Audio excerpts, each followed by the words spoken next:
Ever wonder how a company like Volkswagen, a giant in the automotive world, could face a crisis so severe it leads to 100,000 workers walking off the job? Let me tell you, this isn't your typical labor dispute. It's about the future of one of Germany's most iconic companies, and honestly, it's a mess. Right now, tens of thousands of workers are gathered outside Volkswagen's main plant in Wolfsburg, their voices rising in frustration as the CEO tries to defend his controversial decisions. Factory closures, pay cuts, and fierce global competition have brought the company to a breaking point. How did Volkswagen reach this crossroads, and what's next for the automotive giant? Let's break it down. Volkswagen is no stranger to challenges, but this time, it's different. The company is facing pressure from all sides: plummeting profits, stiff competition from Chinese automakers, and the skyrocketing costs of transitioning to electric vehicles. Their CEO, Olivier Blum, recently stood before 20,000 workers at their Wolfsburg plant, the heart of VW's operations, and made a case that sounded more like a plea. "We're not operating in a fantasy world," he said, explaining that the company had to make tough choices to survive. But that wasn't exactly well received. Imagine being told that your job might disappear while your boss earns $10 million a year. Yeah, I'd boo too. Volkswagen plans to close at least 3 factories, including an Audi plant in Brussels, which produces the Audi Q8 e-tron. It's the first time in their 87-year history in Germany that the company has considered shutting down factories on its home turf. But here's the kicker. These cuts aren't just about trimming fat. They're about survival. In their biggest market, China, VW is losing ground to local EV makers like BYD, whose cars are not only competitive, but also cheaper. Labor costs in Germany are part of the problem. On average, a German auto worker earns about 33 euros an hour compared to just $4 an hour for their counterparts in China. That's a staggering difference, and it puts VW at a massive disadvantage.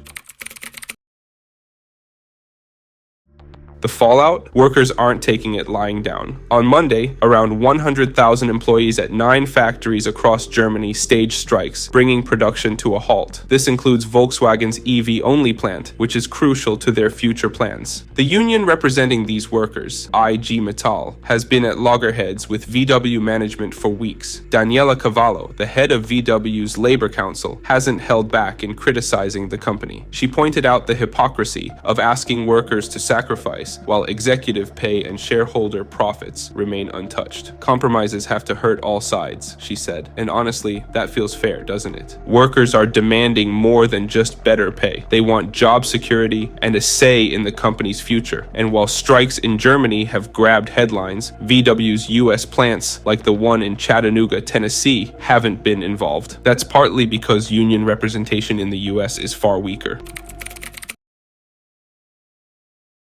Volkswagen's troubles go beyond labor disputes. The company is fundamentally rethinking how it operates. They're trying to shave months off development cycles, cut production costs, and even revamp their EV retail model to compete better with companies like Tesla and BYD. But here's the thing, none of this will matter if they can't solve their internal issues. Strikes disrupt production, damage morale, and put Volkswagen's already fragile financial position in jeopardy. The 4th round of talks between Volkswagen and IG Metall is scheduled for December 9th. Both sides are aiming for a deal before Christmas, but it's going to require concessions from everyone. Workers want fair treatment, while management insists on cost cutting to secure the company's future. The stakes couldn't be higher. If Volkswagen can't turn this around, it risks losing its position not just in Germany, but globally. And let's not forget the symbolic weight of this crisis. VW isn't just a car company, it's an institution in Germany, a source of national pride.